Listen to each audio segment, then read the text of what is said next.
салом бинандагони азиз, ҳаводорон ва мухлисони доимии барномаҳои телевизиони Регар. ин барномаи равзанаи андеша аст ки ин шомгоҳ боз пайваста манзури хонадони шумо мегардад ва дар барномаи имрӯза мо дар атрофи рӯзи оила ки чун ҳамасола санаи 15 май дар саросари кишвар умуман дар давлатҳои ҷаҳон қайд карда мешавад, бо коршиносони барнома ва бо ҷавонони фаъоле ки аз коллеҷи омӯзгорӣ ва коллеҷи тиббии шаҳри Турсунзода ташриф овардан суҳбат мекунем. ман дар оғоз меҳмонони барномаро ба шумо муаррифӣ менамоям.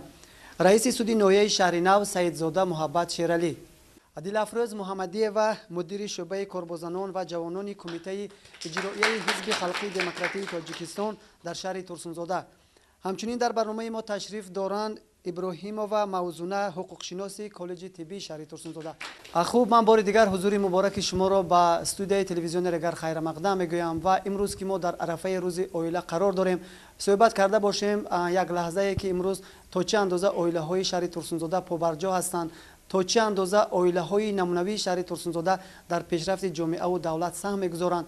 ман мехостам дар оғози барнома ба иштирокчиён ва ба бинандагони телевизиони Регар, мудири шӯъбаи корбозанон ва ҷавонони кумитаи иҷроияи ҳизби халқии демократии Тоҷикистон дар шаҳри Турсунзода Дилафрӯз Муҳаммадиева мегуфтанд ки то чӣ андоза имрӯз аз тарафи кумитаи иҷроияи ҳизбӣ дар шаҳри Турсунзода корҳои ташвиқотӣ, таблиғотӣ ва умуман оиди баландбардоштани маърифати оиладорӣ дар шаҳри Турсунзода бароҳ монда шудааст ва то чӣ андоза имрӯз оилаҳои шаҳри Турсунзода устувор ҳастанду ба пешравии ҷомеаву давлат саҳм мегузоранд. ҳозирини гиромӣ, имрӯз ки барномаи имрӯзаи мо бахшида ба рӯзи оила аст, ман мехоҳам камтар дар бораи оила сухан кунам.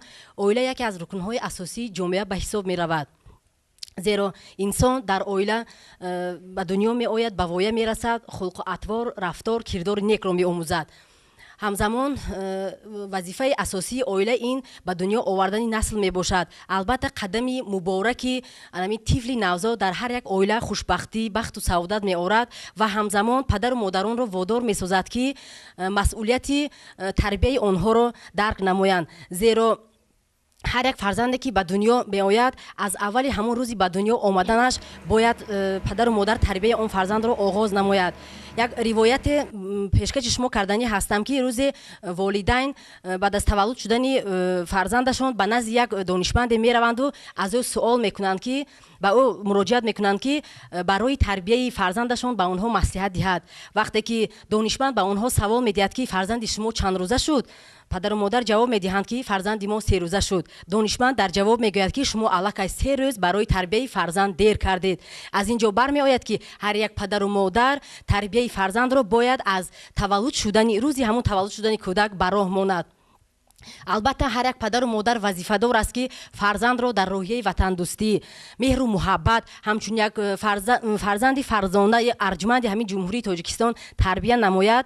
зеро тарбияи фарзанд чӣ мегӯянд вазифаи аввалиндараҷаи падару модар аст. аввалан вақте ки оилаи солим аст, дар он оила фарзанди солим ба дунё меояд. тарбияи фарзанд низ вазифаи аввалиндараҷаи падару модар аст. тарбияи фарзанд яке аз паҳлӯҳои муҳими ҷомеа ба ҳисоб меравад. вақте ки фарзандро тарбияи дуруст додӣ, аз он сарбаланд мешавӣ, рӯҳбаланд мешавӣ. вақте ки фарзандро тарбияи бад додӣ, аз он шармандаю шармсор мешавӣ. аз ин лиҳоз ҳамаи падару модаронро зарур аст ки тарбияи фарзандро дар дараҷаи аввал бидонанд ва масъалаи хонадоршавии фарзанд, яъне ба ҳаёти мустақилона қадам ниҳодани фарзандонашонро зери назорат гиранд. зеро ва онҳо падару модар бояд кӯшиш намоянд ки дар вақти тарбия ба фарзандони худ аз одоби оиладорӣ, одоби зану шавҳарӣ, меҳмондорӣ, ҳурмату иззати якдигар дарс омӯзанд.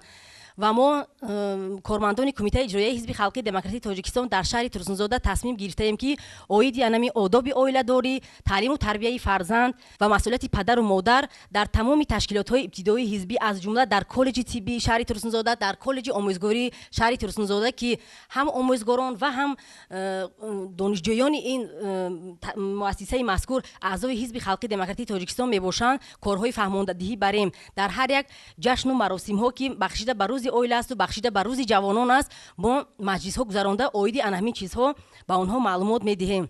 ташаккури зиёд Дилафрӯз Муҳаммадиева. дар воқеъ шумо дуруст қайд кардед ки тарбия аз оғози тавлид дар оила шурӯъ мешавад. бояд ҳар як падару модар аз оғозе ки дар он хонадон طفلکانی زیبا چشم به عالم هستی میکشاید بگذار که تربیت کرده شوند بر راه درست زندگی و آداب و اخلاق حمیده با آنها آموزانده شود و پدر و مادر از فرزندی تربیت کردهشون در آینده افتخار کرده باشند. تشکر زیاد. خوب در برنامه ما تشریف دارند امروز موزونه ابراهیمова حقوق شناس کالج طبی شهر ترسونزاده.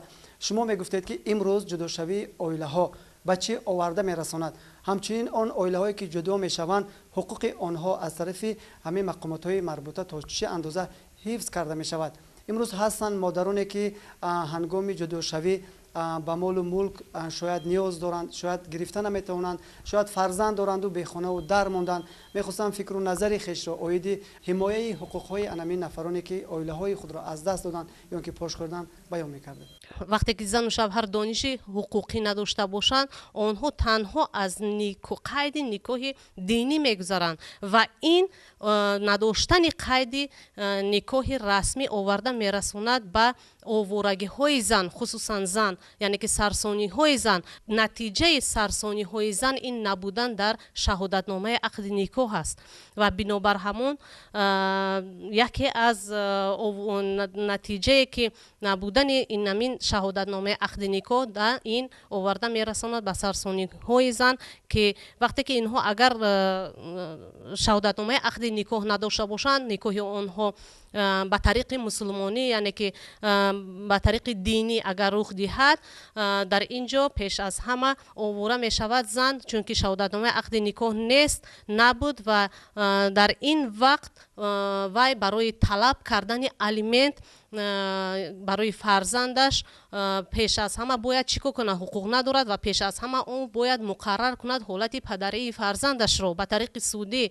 وقتی که حالت پدری فرزندش رو به طریق سودی مقرر کرد و بعدا اون میتواند الیمنت طلب کند از همون سابق شوهرش یعنی که از پدری فرزندش، نوابسته از اون که عائله ها در یعنی که جوانان زن و شوهر در قید نکاح رسمی گرفتگی نیستند. نوابسته از این آنها فرزندان آنها طبق پرینسیپ های عقد نکاح فرزندان آنها با گرفتن الیمنت حقوق دارند. یکی از شرط های آماده بودن جوانان به حیات عائله داری این داشتن معلومات کافی حقوقی وابسته به نکاح و عائله داری می باشد. خب دوم شرط های آماده بودن جوانان به حیات عائله داری این مقرر کردن یعنی که سن نکاحی چخیلی که در جمهوری تاجیکستان مقرر کرده شده است از سن 18 سالگی، لیکن در بعضی حالت ها من فکر میکنم که این با مرد شوهر این سن و سال هنوز هم برمحل است، زیرا در این سن و سال مرد شوهر هنوز یک کسب و هنر گرفته نمیتواند. برای همین با کمش 3-4 سال دیگر باید اضافه کرده شود برای مرد، خصوصا اضافه کرده شود تا اینکه و یک کسب و هنر گیرد برای پیشبردی خواجگیداری که یکی از وظیفه های عائله این پیشبردی خواجگیداری یعنی که ریپرودوکتیوی می شود با وجود آوردن نسل سالم و از بین بردن خرافات های ضرر آور زمانی گذشته.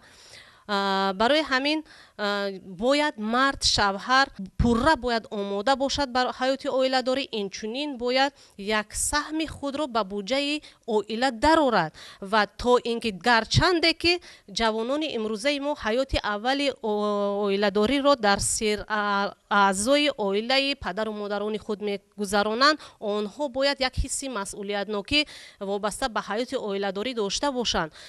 برای همین باید یک کمی هم باشد با بودجه عائله داری یک سهم خود را رسونند و درست در اینجا قید کردن معلومه که وابسته به خدمت حربی رفتن فرزندان یکی از شرط های آماده بودن جوانان این همین موضوع همین مسئله است که این وابسته به والدان می باشد. والدان اگر فرزندان خود را پیش از عائله دار کردن به هم خدمت حربی روانه سازن اگر بسیار خوب میشد، زیرا اگر آنها بعد از عائله برپا کردن به خدمت حربی روانه میسازند در این مابین مهر و محبت جوانان کاسته میگردد و با ҳаёти оиладории онҳо зарари яъне ки таъсири манфӣ мерасонад. қайд карданӣ ҳастам ки ба ҳар як волидон рӯ оварда гуфтанӣ ҳастам ки пеш аз оне ки фарзандони худро оила дор мекунед, дар бораи никоҳ ва оила ҳатман дар ҳамин мавзӯъҳо масъалаҳо як корҳои фаҳмондадиҳӣ гузаронед ва вобаста ба хизмати ҳарбӣ рафтани ҷавонон низ як аҳамияти ҷиддӣ диҳед. Бояд онҳо хизмати ҳарбӣ рафта баъдан оила барпо кунанд. Ин фироқии тӯлонӣ яъне ки зиёда аз 1 то 3 сол оварда мерасонад ба ҷудогӣ, ба кам шудани меҳру муҳаббати ҷавонон. бинандагони азиз, барномаи равзанаи андеша аз телевизиони Регар пайваста идома дорад ва бори дигар ба самти шумо мерасонам ки дар барномаи имрӯзаи мо раиси суди ноҳияи шаҳри нав Саидзода Муҳаббат Шералӣ ташриф доранд ва шумо мегуфтед ки имрӯз оиди пешгирии ҷудошавии оилаҳо дар ноҳияи шаҳри нав чӣ гуна корҳо ба анҷом расонида шудааст ва он оилаҳое ки ҷудо мешаванду ба суди ноҳияи шаҳри нав муроҷиат мекунанд, онҳо аз қабили кадом оилаҳо ҳастанд? Оилаҳои ҷавон бошанд ё ин ки оилаҳои калонсол? Мехостам фикру назари хешро дар самти анамин ҷудошавии оилаҳо, пешгирии ҷудошавии оилаҳо дар ноҳияи шаҳри нав баён мекардед, чаро ки оилаи солим ҷомеаи солимро ташкил медиҳад. ташаккури зиёд. аввалан саломи гарму ҷӯшони худ ва мардуми ноҳияи зебоманзари шаҳри навро ба тамоми бинандагони телевизиони Регар мерасонам. баъдан вобаста ба саволи додашуда чунин ҷавоб медиҳам ки дар воқеъ имрӯз дар ноҳияи шаҳри нав низ бекоршавии никоҳ назаррас аст. дурустам қайд кардед ки бузурге фармудааст ки оила ин маконест ки аввалин накӯкориро шахс аз он меомӯзад. оила бояд як фазои ором бошад, фазои якдигарфаҳмӣ бошад, фазои сулҳу субот бояд бошад. садафсӯс ки дар ноҳияи шаҳри нав ҳастанд ҳолатҳое ки ҷавонон бо аризаҳо барои бекор кардани никоҳ ба суд муроҷиат мекунанд. аслан шахсоне ки ба суд муроҷиат мекунанд оилаҳои ҷавон ҳастанд, лекин дар байни онҳо аҳён ба чашм мерасад шаҳрвандоне ки 13-14 сол зиндагӣ доранду бинобар сабаби якдигар нофаҳмӣ, хислатҳо ба ҳам мувофиқ наомадан ё ин ки истеъмоли машруботи спиртӣ, хиёнати зан, дахолати хешу табор ба суд муроҷиат мекунанд вобаста ба бекор кардани никоҳ. сабабҳои асосие ки бекоршавии оиларо ташкил мекунад, он чизое ки ман дар боло қайд кардам, ин ҳамон хиёнат аст, дахолати падару модар аз ҳарду тараф аст, тайёр набудани ҷавонон аст барои пойдории оила ё ки барпо намудани оила, истеъмоли машруботи спиртӣ аст, бекорхуҷагӣ яъне бекор будани мардон аст, кор намекунанд. ман гуфтанӣ нестам ки шароити нест ки мардон кор накунанд, шароит ҳасту мардон ками тамбалӣ ҳам мекунанд, кор саҳлангорӣ мекунанд ба зиндагӣ. баъзан мешавад ки занон кор мекунанд, мардон дар хона хоб ҳастанд. ин хел ҳолатҳо ҳам аст. хиёнат аст аз ҷониби мард ё зан. оилаи дуюм барпо кардани мардон бисёр вақте ки дар муҳоҷирати меҳнатӣ ҳастанд, алахусус муддатҳои тӯлонӣ ки дар муҳоҷирати меҳнатӣ мебошанд, дар ҳамин лаҳзаҳо онҳо оилаи нав барпо мекунанд. ҳамин сабабҳои асосие аст ки барои пош хӯрдани оилаҳо асос мешаванд. бале, сабаб мешаванд, оилаҳо барҳам мехӯранд. вобаста ба пешгирӣ намудани пош хӯрдани оилаҳо худи сабти асноди ҳолати шаҳрвандӣ дар якҷоягӣ бо бахши кор ва занон, оилаи мақомоти иҷроия ва аз ҷониби суд ҳамин хеле як вохӯриҳо бо занон мо ташкил кардем. вобаста ба сабабҳои бекоршавии оилаҳо, вобаста ба сари вақт ба қайд гирифтани сабти таваллуд. ин пӯшида нест ки вақти занон таваллуд мекунанд, муддатҳои тӯлонӣ мегузарад, кӯдакон мактаб вақти айёми мактабравӣ мешавад, баъд аз он падару модар бедор мешаванд ки барои фарзанд шаҳодатномаи таваллуд гирифтан дар кор аст. ҳамин хеле як вохӯриҳо, як чорабиниҳо аз ҷониби шахсоне ки дар боло зикр кардам дар саросари ноҳияи шаҳри нав гузаронида шуд ва корҳои фаҳмондадиҳӣ ки аксари он шахсоне ки дар ин чорабинӣ ҳузур доштанд занон буданд, во онҳо мо як вохӯрии муфиде ҳам гузарондем. ба ғайр аз ин, вақте ки парвандаҳоро мо баррасӣ мекунем, мо кӯшиш мекунем ки дар давраи омодасозии парванда барои баррасии судӣ бо тарафҳо ҳамсӯҳбат мешавем, ба онҳо мефаҳмонем. чунки вақте ки ба суд муроҷиат мекунанд, албатта дар оила кӯдаки ноболиғ аст. аввалин шарте ки ба суд муроҷиат мекунанд ин доштани кӯдакони ноболиғ ба тарафҳо ё ин ки тараф намехоҳад ки ба мақомоти сабти асноди ҳолати шаҳрвандӣ равад. дар кадом ҳолат? дар ҳолате ки онҳо дар байни худ баҳс надорану фарзанди ноболиғ надоранд. лекин дар аксари мавридҳо оилаҳо дорои фарзандони ноболиғ ҳастанд. мо кӯшиш мекунем ки тарафҳо ба ҳам биёянд, ба ҳам пайваст шаванд, яъне оила пойдор бимонад. оила пойдор бимонад, бо онҳо суҳбат мекунем. бисёр як ҳиссиёти хубе ҳам маро фаро гирифт. пеш аз оне ки ман ба шаҳри Турсунзода сафар намоям, ҳамин як парвандаи баррасӣ кардем ки ҳамин ду тараф айни ҳол бо ҳам оштӣ шуданд. бисёр хурсандиовар буд. мо парвандаро дар суд қатъ кардем, кӯшиш кардем ки ҳамин одамо бо худ биёнд. лекин як чизи дигарам ҳаст ки вақте ки ҷавонон аз фарҳанги исломӣ дур ҳастанд, ана ҳамин асос мешавад ки вақте ки онҳо калимаи талоқро ба забон мегиранд, алахусусия талоқро, онҳо дигар бо ҳам зистан намехоҳанд, чунки ба гуфтаи онҳо ривояте ҳам намеёбанд ки ба ҳам боз биёнд. гарчанде баъди ҳамин калимаро ба забон гирифтан ҷавонон пушаймон ҳам мешаванд аз ҳар ду ҷониб, чӣ духтар чӣ писар, ҳар ду ҷониб пушаймон мешавад. лекин онҳо наметавонанд бо ҳам биёянд, танҳо ба хотири он ки се талоқ байни онҳо афтидааст. аз ин чиз метарсанд. ҳамин аст сабабҳои асосӣ ва он гӯем чорабиниҳое ки аз ҷониби мақомоти иҷроия ва инчунин аз ҷониби суд вобаста ба пойдории оилаҳо гузаронида шудааст ва ин чораҳо амалӣ шуда истодаанд. ташаккури зиёд Саидзода Муҳаббат Шералӣ. шумо дар воқеъ оиди муаммоҳо, проблемаҳое ки дар самти ҳангоми ҷудошавии оилаҳо дар ноҳияи шаҳрнав ба назар мерасад назди бинандагон ва иштирокдорони барнома посух гуфтед. чун имрӯз ки мо дар ин барнома асосан ҷавононро даъват кардем, чаро ки онҳо дар оянда ҳамчун падар мешаванд, ҳамчун модар мешаванд ва онҳо имрӯз аз ҳамин суҳбатҳои мо бархурдор бошанд, огаҳ бошанд ки дар оянда то чӣ андоза онҳо маърифати оиладорӣ, маърифати рӯзгордориро аз худ бикунанд. ва имрӯз ҷавонони мо дар ин барнома фаъол ҳастанд. ҷавонони коллеҷи тиббӣ ва коллеҷи омӯзгории шаҳри Турсунзода суолҳои онҳо ба коршиносони барнома то ки посух гирифта бошанд ва дарк бикунанд ки оила чӣ аст, моҳияти оиладорӣ чӣ аст ва вақте ки оила бунёд мешавад, оиларо чӣ гуна пеш бурд ва чӣ гуна ба пешравии ҷомеаву давлат сам гузошт. марамат ҷавонони азиз, суолҳои шумо ба 3 нафар коршиносони барнома. бори дигар ба самми шумо мерасонам раиси суди ноҳияи шаҳри нав Саидзода Муҳаббат Шералӣ, Дилафрӯз Муҳаммадиева мудири шӯъбаи корбозанон ва ҷавонони кумитаи иҷроияи ҳизби халқии демократии Тоҷикистон дар шаҳри Турсунзода, ҳамзамон Мавзуна Иброҳимова, ҳуқуқшиноси коллеҷи тиббии шаҳри Турсунзода. марамат, фикру андешаҳои шумо, суолҳои шумо ба коршиносони барнома. ман Шавалия Мадина, донишҷӯи бахши дуюми коллеҷи омӯзгории шаҳри Турсунзода ҳастам.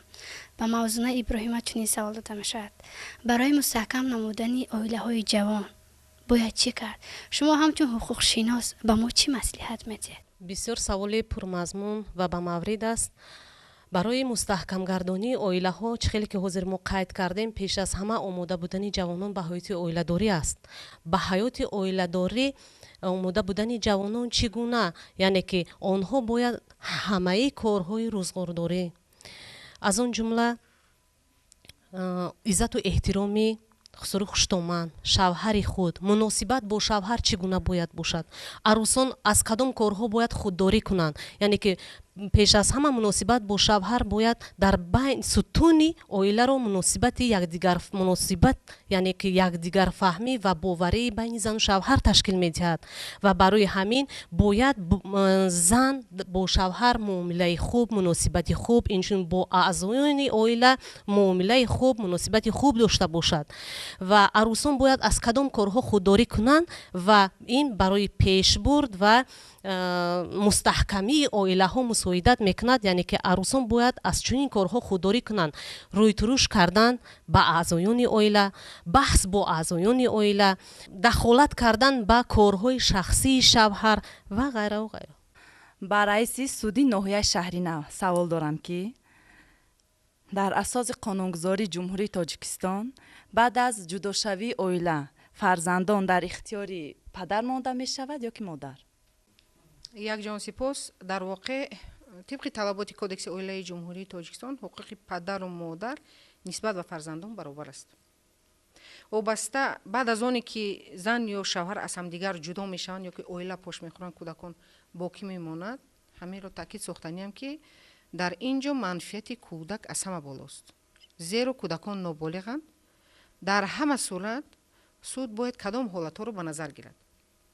дар мавриди баҳс будан суд ҳамон ҳолатро ба назар мегирад ки дилбастагии кӯдак ба падар ё модар зиёд аст ё кам, нисбати кӣ зиёдтар аст, шароити моддию маишӣ ва ҳама он шароитҳое ки барои рушду такомули кӯдаки ноболиғ, гӯем ба рушду такомули кӯдаки ноболиғ таъсир мерасонад, таъсири албатта мусбӣ мерасонад. ҳамаи ин ҳолатҳоро дар маҷмӯъ баҳо медиҳад. баъдан албатта хулосаи комиссия оид ба ҳифзи кӯдак гирифтан лозим аст ки рафта шароити зисту зиндагонии ҳарду тараф, яъне чӣ падар чӣ модарро аз назар мегузаронад. дар таҷрибаи судӣ вақте ки кӯдакон хурдсоланд, дар аксари мавридҳо кӯдакон бо модар мемонанд. лек кодекси оилаи ҷумҳурии тоҷикистон пешбинӣ кардааст ки вақте ки синни кӯдак ба 10 солагӣ мерасад, розигии кӯдакро дар ин ҳолат гирифтан зарур аст. яъне розигии кӯдак гирифта мешавад ки ӯ бо падар мемонад ё модар. саволи ман ба Дилафрӯз Муҳаммадиева чунин аст. назари шумо ба оне ки таълиму тарбияи фарзандон аз тарафи волидон чӣ хел назорат карда мешавад? фикратон баён мекардед. ташаккур барои савол. таълиму тарбияи фарзандон аз мадди назари баъзе оилаҳо дур мондааст. дар тоҷикистон ҳастанд оилаҳое ки фарзандонро хуб тарбия мекунанд ва ҳастанд оилаҳое ки аз тарбияи фарзанд дур мондаанд. баъзе оилаҳое ҳастанд ки намедонанд ки фарзанд соати чанд ба дарс меравад, соати чанд аз дарс меояд, ӯ дар вақти дарс бо чӣ корҳо машғул аст, оё ба дарс меравад ё бо дигар масалан ҷораҳову дугонаҳо масалан саргарми чӣ ҳаст хонаҳои компютерӣ аст, ба он корҳо машғул мешаванд ё дар дарсҳо бо телефонҳои мобилӣ ҳозир мешаванд, дар вақти дарс ба устодон халал мерасонанд, ё вақте ки аз дарс меоянд бегоҳ ақаллан дар сари дастархон нишаста аз оне ки дар мактаб чӣ омӯхту чӣ баҳо гирифт онҳо бо фарзанд мулоқот намекунанд. ҳатто рӯзномаи ҳамон фарзандашонро гирифта намепурсанд ки барои чӣ онҳо имрӯз баҳо гирифтанд нагирифтанд, ё барои чӣ агар баҳои ду гиранд аз чӣ сабаб ин баҳоро гирифтанду барои чӣ дар вақти холигӣ дар хона дарс тайёр намекунанд. ана ҳамин ҳам боис мешавад барои коста шудани таълиму тарбияи фарзанд дар оила. бештар падару модар таълиму тарбияи фарзандро ба ӯҳдаи омӯзгорон мемонанд ки ин хато аст, чунки омӯзгор танҳо ба таълими фарзанд машғул аст, лекин тарбияи фарзанд аслан дар оила сурат мегирад ва падару модарро зарур аст ки тарбияро аввал дар оила назорат кунанд. саломат бошед. илова карданиам ба ҳамагон маълум аст ки дар ҷумҳурии тоҷикистон ду то қонуни миллӣ амал мекунад. яке қонун дар бораи таълиму дар бораи масъулияти падару модар дар таълиму тарбияи фарзанд ва дигаре дар бораи танзими анъана ва ҷашну маросимҳо. ин қонунҳое ҳастанд ки дар воқеъ қонунҳои хуб ҳам ҳастанд. қонунҳо бо кадом роҳҳо қабул карда шуданд? баъди омӯзишҳои зиёд, баъди тадқиқотҳои зиёде ҳамин қонунҳо қабул карда шуданд. бисёр қонуни ба маврид буд. ҳамин қонун дар бораи масъулияти падару модар дар таълиму тарбияи фарзанд. имрӯз дар ҳамин қонун боз тағйироте ҳам ворид карда шудааст ки падару модар метавонанд ба тариқи ройгон аз провайдерҳои миллӣ дархост кунанд ва гиранд ки дар кадом сомона ё ки дар кадом вақте ки дар интернет кафеҳо дар хонаҳои интернетҳо хонаҳое ҳастанд ки ба интернет пайвастанд, фарзандони мо дар он ҷо мераванд, аз онҳо гиранд ки дар интернет ба кадом корҳо дар кадом сомонаҳо дохил мешавад, ворид мешавад, ба кадом корҳо машғул ҳастанд. пӯшида нест ки имрӯзҳо дар таҷрибаи судӣ ҳастанд ҳолатҳое ки тавре ки маълимаи муҳтарам қайд карданд, фарзандон бо телефони мобилӣ ба дарс ҳозир мешаванд ё ба дарс намебиёянд. ҳамин қонун ӯҳдадор сохтааст ки дар раванди таълиму тарбияи фарзанд онҳо бояд бетараф набошанд. онҳо падару модарон ӯҳдадор карда шуданд ки дар раванди таълиму тарбияи фарзанд бояд ки саҳми худро бигузоранд ва инчунин ӯҳдадор карда шуданд ки бояд ки фарзандро таъмин намонд ки бе телефони мобилӣ ба дарс ҳозир шаванд. духтарон бошад бояд бо як гушвора зару зевари зиёд мумкин нест ё ин ки вақте ки фарзандон ба оварагардӣ машғул мешаванд ба соҳибкорӣ машғул мешаванд ҳама ин талабото аз ҳамин қонуни ҷумҳурии тоҷикистон дар бораи масъулияти падару модар дар таълиму тарбияи фарзанд дар ҳамин ҷо ба танзим дароварда шудааст ва имрӯзҳо дар суди ноҳияи шаҳринав чунин парвандаҳо ҳам баррасӣ карда мешавад ва тибқи талаботи кодекси маъмурии ҷумҳурии тоҷикистон барои падару модаре ки ҳамин қонунро риоя намекунанд ҷарима ба андозаи 3 нишондиҳанда ки алҳол аз 1 январи соли 2017 50 сомонӣ муқаррар карда шудааст ҷарима татбиқ карда мешавад. Аз ин лиҳоз аз падару модарон хоҳиш мекардем ки мо бояд масъулияте ки имрӯз чӣ аз ҷиҳати қонунгузоригем чӣ аз ҷиҳати исломӣ ба дӯшамон гузошта шудааст бояд ки бо сарбаландӣ бароем. Мо бояд фарзандони худро дар рӯҳияи хештаншиносӣ ободкорӣ созандагӣ бунёдкорӣ бояд тарбия намоем.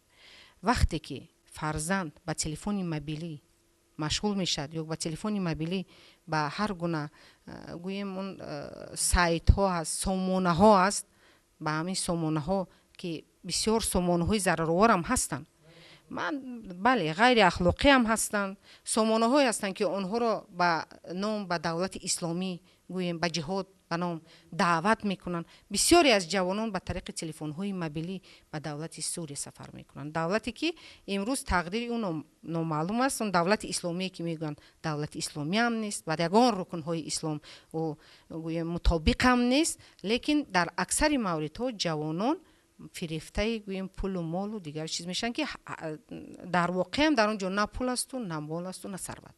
аз ин лиҳоз аз падару модарон эҳтиромона хоҳиш мекардам ки дар таълиму тарбияи фарзанд бояд саҳлангорӣ роҳ надиҳанд зеро ҷавонон ин насли ояндасозу тақдирсози миллат ҳастанд.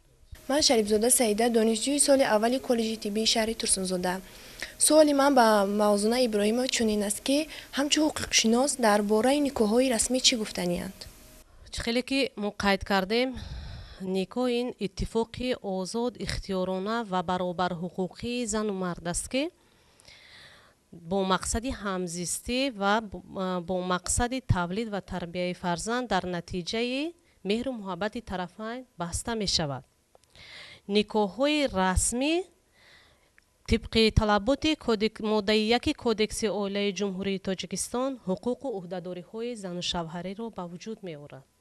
яъне ки пас аз ба қайд гирифтани никоҳҳои расмӣ зану шавҳар комилҳуқуқ мешаванд ҳуқуқҳои онҳо тоза мегардад инчунин ҳуқуқҳои молумулкии ҳамсарон ба вуҷуд меояд.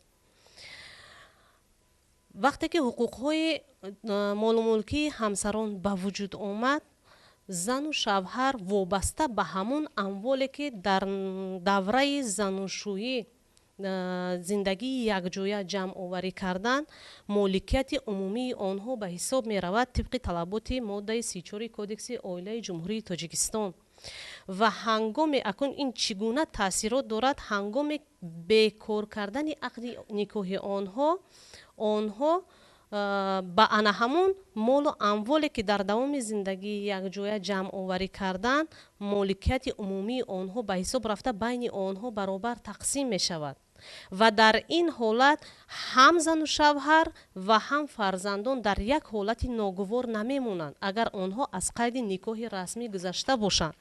вақте ки аз қайди никоҳи расмӣ нагузашта бошанд фарзандони онҳо дар оянда барои гирифтани шаҳодатномаи ақди никоҳ ба онҳо худ барои гирифтани шаҳодатномаи ақди никоҳ барои фарзандонашон азоб мекашанд ва бинобар ҳамин ба қайдгирии никоҳҳои расмӣ ин боиси ба вуҷуд овардани ҳуқуқҳо ва ӯҳдадориҳои ҳаматарафаи ҳамсарон мегардад. барои ҳамин ман гуфтанӣ ҳастам ки ҳар як ҷавоне ки издивоҷ мекунад ҳатман бояд аз қайди никоҳи расмӣ гузарад.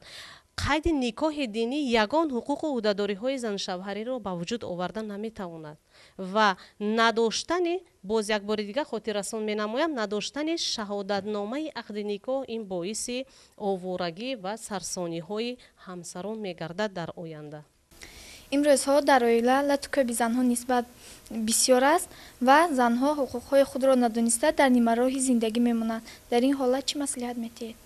дар воқеъ дар таҷрибаи зиндагӣ дар таҷрибаи судӣ ҳам ҳаст ҳолатое ки зан таҳти лату кӯби сахти шавҳар қарор мегираду ӯ дар ҳол ба дарҳои судро мекӯбад. ҳамин хел ҳолатам шуда буд дар ноҳияи шаҳринав ки баъди лату кӯби мард зан ба суд муроҷиат мекунад. ӯ ҳуқуқ дорад, умуман дилхоҳ шахсе ки ҳуқуқҳояш поймол шудааст метавонад ба суд муроҷиат намояд. лек дар тамоми давра дар тамоми замонҳо ва инчунин он қонунҳое ки дар ҷумҳурии тоҷикистон қабул карда шуданд ва конститутсияи ҷумҳурии тоҷикистон ки сарчашмаи тамоми қонунҳост ҳуқуқҳои ҳамаро баробар эътироф кардааст ва инчунин санадҳои байналмилалие ки қисми таркибии низоми ҳуқуқи мо ҳаст ва он ҳам низ сарчашмаи ҳуқуқ аст, ҳуқуқи зану мардро баробар донистанд. лекин дар баъзе мавридҳо ҳастанд мардоне ки гӯям мардам нестанд, дасти зӯрӣ ба зан нишон медиҳанд. дар ин ҳолат қонун қабул карда шудааст оиди пешгирии зӯроварӣ дар оила. занон метавонанд ба мақомоти милитсия муроҷиат кунанд, нисбати онҳо парвандаҳо оғоз карда мешавад ва парванда дар суд баррасӣ карда мешавад. шумо ҳамчун раиси суди ноҳияи шаҳри нав чӣ маслиҳат медиҳед ки барои пароканда шудани оилаҳои навҷавонон мо бояд чӣ карданмон лозим аст? таври ман дар боло қайд кардам сабабҳои асосии бекоршавии оилаҳои ҷавон ин пеш аз ҳама бо ҳам мувофиқ наомадани хислатҳо. ба кадом тарз зан ё мард бо ҳам гӯем як ҳисси бадбинӣ, як хусумат, якдигарро нофаҳмӣ нест. зан агар як гап гӯяд мард гӯш намекунад, мард агар суханӣ гӯяд зан гӯш намекунад. нописандии байни якдигар як муддати кӯтоҳ зиндагӣ мекунанду лекин байни ҳамдигар як нописандӣ як хулқу атвори мувофиқ намеояд, онҳо ба суд муроҷиат мекунанд. баъд ҳаст ҳолатҳое ки шавҳар ба майнӯшӣ машғул аст, кор намекунад, зан кор мекунад. ҳолатҳое ҳаст ки хиёнат аст аз ҷониби зан ё шавҳар. ҳолатҳое ҳаст ки хешу табори мард ё зан дар зиндагии ҷавонон дахолат мекунанд аз тарафи падару модар, бародарону хоҳарони гӯем чи аз тарафи духтар, чи аз тарафи писар дар зиндагии ҷавонон дахолат мекунанд. баъд ҳастанд никоҳи хештаборӣ ки пеш аз ворид намудани тағйири илова ба кодекси оилаи ҷумҳурии тоҷикистон никоҳҳо баста шуданд. аз ин никоҳ кӯдакҳои гӯем маъюб ба дунё омаданд ё ки умуман фарзанддор нашуданд. ин омилҳои асосии бекоршавии никоҳ аст. акнун барои оне ки ҷавонон ё оилаи ҷавонон барҳам нахӯрад, пош нахӯрад, чӣ бояд кард? ман пеш аз ҳама дар чунин андешаам ки як бузурги фармудааст ки агар хоҳӣ зиндагият хуб гузарад бояд ки сабр намоӣ ё ин ки оташи хашмро мегӯянд бо оби сукут бояд ки хомӯш намоӣ. беҳуда нест ки сардори давлат дар ҳама вохӯриҳо бо фаъолзанон таъкид месозанд ки дар зиндагӣ пеш аз ҳама ҷавонон бояд таҳаммулпазир бошанд, бояд ки ба зиндагӣ омода бошанд. дар аксари мавридҳо ҳаст духтароне ки ба хонаи шавҳари худ беомодагии дахлдор меоянд. яъне чӣ? хӯроки дуруст пухта наметавонанд, одоби оддии муоширатро намедонанд, муоширати оилавӣ, яъне аз ҳурмати эҳтироми калонтар бархурдор нестанд. як танҳо духтарон не, писарон ҳам ҳастанд ки бархурдор нестанд. баъдан фарҳанги исломии пастам ҳаст дар байни ҷавонон. гарчанде ки имрӯзҳо дар ҷумҳурии тоҷикистон тамоми шароитҳо барои баланд бардоштани дилхоҳ фарҳанг аз кадом ҷиҳатӣ набошад, аз он ҷумла фарҳанги исломӣ шароитҳои мушаххас муҳайё карда шудааст. худи аз ҷониби сардори давлат ба теъдоди зиёда аз 200 000 нусха китоби қуръони карим ба забони кириллӣ чоп карда шуда ройгон ба мардум тақсим карда шуд. баъдан он китобҳое ки аз рукнҳои асосии ислом имрӯз дарак медиҳанд дар фурӯши озод ҳастанд ва ҷавонон метавонанд аз ин китобҳо истифода баранд. лекин садафсӯз дар бисёри мавридҳо ҷавонон аз фарҳанги оиладорӣ, аз фарҳанги исломӣ фарсахҳо дур ҳастанд ва намехоҳанд ки баъд аз оне ки онҳо оила барпо карданд як масъулиятеро ба дӯш бигиранд.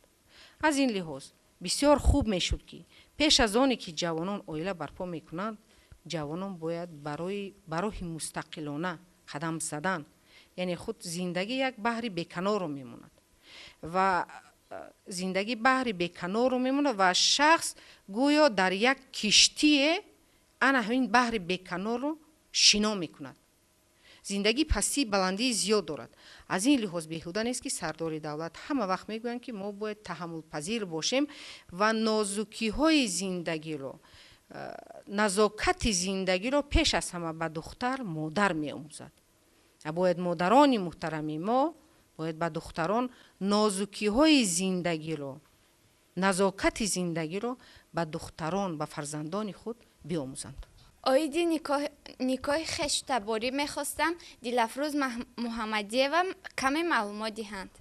дар қонунгузории ҷумҳурии тоҷикистон никоҳи байну хештаборӣ низ манъ карда шудааст зеро аз рӯи чӣ мегӯянд аз рӯи генетикӣ аз рӯи ваи тиббӣ никоҳи хештаборӣ низ манъ аст зеро аз ин гуна шахсон фарзандони носолим маъюб ба дунё меоянд вақте ки навхонадорон ба ҳаёти мустақилона қадам мениҳанд онҳо бо ариза ба сабти асноди ҳолати шаҳрвандӣ муроҷиат мекунанд то ба ҳамин сабти асноди ҳолати шаҳрвандӣ муроҷиат кардан онҳоро барои азмоинаи тиббӣ гузаронидан мефиристанд мақсади азмоинаи тиббӣ гузаштани ҳамин навхонадорон низ дар он аст ки бояд арӯсу домод дар натиҷаи аз муоинаи тиббӣ гузаштан аз рӯи саломатии якдигар огаҳ бошанд ва тайёр бошанд барои издивоҷ намудан.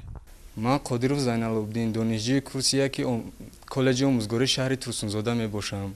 саволи ман ба Муҳаммадиева Мавзуна чунин аст ки навҷавонон оиладор мешаванду соҳиби як фарзанд ё ки ду фарзанд мешаванд онҳо дар оила ҷудогӣ ба амал меояд сабабашон дар чӣ бошад чӣ гунае ки мо дар боло қайд кардем сабаби пошхӯрии оилаҳои ҷавонро ман хусусан дар якдигар нофаҳмии онҳо дар рашку ба эҳсосот дода шудани онҳо дар қаноатманд накунандагии онҳо ва инчунин дар дониши ҳуқуқӣ надоштани онҳо вобаста ба никоҳи оила мебинам инчунин пошхӯрии оилаҳоро ман дар муносибати байни келин ва аъзоёни оила инчунин шавҳар мебинам муносибати хуб надоштан байни онҳо мебинам яъне ки агар келин дар оила муносибати хуб дошта бошад бо аъзоёни он байни онҳо якдигарфаҳмӣ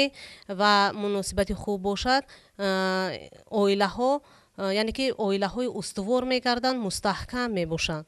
ман Шодие Баҳодур донишҷӯи бахши 1 коллеҷи омӯзгории шаҳри Турсунзода саволи ман ба раиси суди ноҳияи Шаҳринав ин аст ки мо ҷавонон ва духтарон дар бораи хонадоршавӣ ягон маслиҳат медодед чизи хубе ам аст ки фикр мекунам ки мо дар асри 21 қарор дорем асри техникаву технологияи навин аст асре аст имрӯз ҷавонон ба чунон пешрафтаанд ки ман фикр мекунам ҳама вақт қиёс мекунам ҷавонои асри 21 ва асри 20 ки ман дар ҷавонии худ қарор доштам дар воқеъ ҷавонон бисёр пешрафтаанд аз ҳама ҷиҳат фикр мекунам ки хуб мешуд ки пеш аз оне ки ҷавонон оила барпо мекунанд якдигарро биомӯзанд аз хулқу атвори якдигар бояд бохабар бошанд ба кадом маъно ба он маънӯе ки онҳо бояд як чизи хубе ам дар кодекси оилаи ҷумҳурии тоҷикистон пешбинӣ карда шудааст аҳдномаи никоҳ лекин ҳамин чиз дар ҷумҳурӣ дар саросари ҷумҳурӣ кор намекунад хуб мешуд ки байни якдигар анамун аҳдномаи никоҳро мебастанд дар он тамоми шарту шароитҳо яъне вобаста ба молу мулк пешбинӣ карда шудааст ва вақте ки пеш аз оне ки ҷавонон издивоҷ мекунанд бояд аз гуфтам дар боло қайд кардам аз ҳуқуқи атвори якдигар бояд бохабар бошанд якдигарро ба хубӣ бишиносанд ин тавр нест ки ба модари писар маъқул шуд рафта мераванду хостгорӣ мекунанду духтарро ба хонаи домод мебёранд این یک طرفی مسئله. دوم طرفی مسئله وقتی که جوان اویله برپا میکند، من میفهمم پدر و مادر چیزی عزیز است به نهایت، زیرا زن رو یافتن ممکن، فرزند رو یافتن ممکن، لیکن پدر و مادر رو یافتن دشوار است، نیست، غیر امکان است. پدر و مادر این شخصانی هستند که شخصانی معتبر هستند، آنها رو ما باید احترام کنیم تا اون جایی که ما میتوانیم. لیکن در اکثر موردها پدر و مادر، در بسیاری موردها مادران نمیمونند که جوانان تنج و آرام زندگی کنند. از کدام جهت؟ از جهت بعضی وقت ممکن است اون همون یک گویم یک اگر دغلتر کرده گویم ممکن یک رشک باشد. یک رشکی است که وقتی که میگویند که وقتی که جوان با دختر نکاح میکند، خیلی یک چیزی هم هست که میگوید از اون 100 مهری که هست 99 مهر به همسر میگذارد و یک تن و یک مهر به مادر میموند.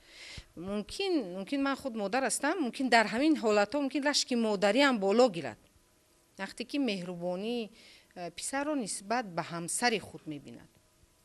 بعد هر گونه بهانه می شود، هر گونه جنگ و جنجال ها می شود و عاقبت همین خیلی هم می شود که در نزد جوان یک شرط می گذارد که باید همین دختر رو طلاق کند. طلاق به طریق مسلمانی این یک چیزی گفتم که به عاقبت است، عاقبت و جداگی آورده می رساند. همین خیلی هم می شود، در تجربه سعودی هم خیلی هم شده بود که مادر شرط می ماند که یا من یا همسرت. جوان چیکار میکند؟ جوان فقط یک فکر میکند که اگر با زن خیر خوش کند، یک این زندگی رو ویران کند، او زن رو یافته میتواند، مادر رو یافته نمیتواند. همین طرح هم میشود که زندگی ویران میشد، نوبسته از اونی که آنها کودکانی نابالغ دارند. با جوانان چی مصلحت دادنی بودم؟ یک مصلحتی مادرانه دادنی بودم که در واقع پدر و مادر رو گوش کردن لازم است. لیک باید فکر کرد که باید اندیشه کرد که این زندگی شما و همسرتون است و دختر وقتی که به خانه شما کلون شده می بیاید باید خسور خوشتومان یک چیز رو از یاد نبرارن که همین دختر تنها به خاطر فرزند به خاطر پسری آنها به این خانه وارد این خانه می شود و او نیز فرزند همین خاندان است و وقتی که او به زندگی آماده نیست و از یک پرابلم های کوچک ویرانشوی اویله آغاز می شود، خوب می شد که انا همین پرابلم ها رو به خوبی حل می کردند. با مادر و پدر فهمانیدن در کار و خود کلین خاندان رو نیز خوب می شد که کوشش و سعی و غیرت رو از دست ندهد. کوشش کند که به نمون محیط اویله دیگری که امروز و به این خاندان کلین می شود اون محیط دیگر است، در واقع محیط دیگر است، مناسبت ها و من دیگر هستند، دیگر آدمان هستند، باید که مطابق شود. یعنی انمون خاموشی رو باید که پیشه کند، صبر و تحمل رو پیشه کند. لیکن من گفتنی ندارم که او رو تحت لط و کوب قرار بدهند، همچون غلام زن رو استفاده برند و طاقت کند. هرگز این معنای آن رو ندارد. زیرا در مناسبت های جمعیتی یعنی در حقوق زن و مرد برابر است. هیچ کس حقوق و یگان کس حقوق نداده است که کسی دست بالا شود، کسی رو تحت لط و کوب قرار دهد، حتی تحقیر نماید. برای همین جوانان باید با عقل و فراست باشند. پیش از همه جوانان باید که با ادراک باشند، با فهم باشند، صاحب معرفت باشند، صاحب معلومات باشند. وقتی شخص صاحب معلومات شد، آنگاه در همه صورت در زندگی در قدم‌های استوار زندگی رو میموند و در زندگی هیچگاه پیش پا نمیخورد. بار دیگر من اظهار منتداری و تشکری به اندازه خویش را به همه اشتراکداران امروزه برنامه روزانه اندیشه بیان میکنم، چرا که امروز در برنامه روزانه اندیشه تشریف آورده و فکر و اندیشه های سالم خویش را در اطراف پایداری اویله و اویله سالم جامعه سالم را بنیاد میکند بیان کردند. در واقع جناب عالی خیلی که قید میکنند جوانان آینده ملت و دولت هستند. جوانان خزینه طلایی هر یک دولت و ملت به شمار می روند و امروز از طرف حکومت جمهوری تاجیکستان برای دانش اندازی، برای پیشروی جامعه و دولت، برای جوانان تمام شرایط های خوب فراهم آورده شده است. بار دیگر خوش آمدن و عیان و ناعیان وقتی جداگردیده برنامه ما در همین جا حسنی انجام می‌یابد، یعنی که خاتمه می‌یابد. خیر تا برنامه‌های دیگر خانواد و پیروز باشید. روز عائله به هر یک شما مبارک باشد.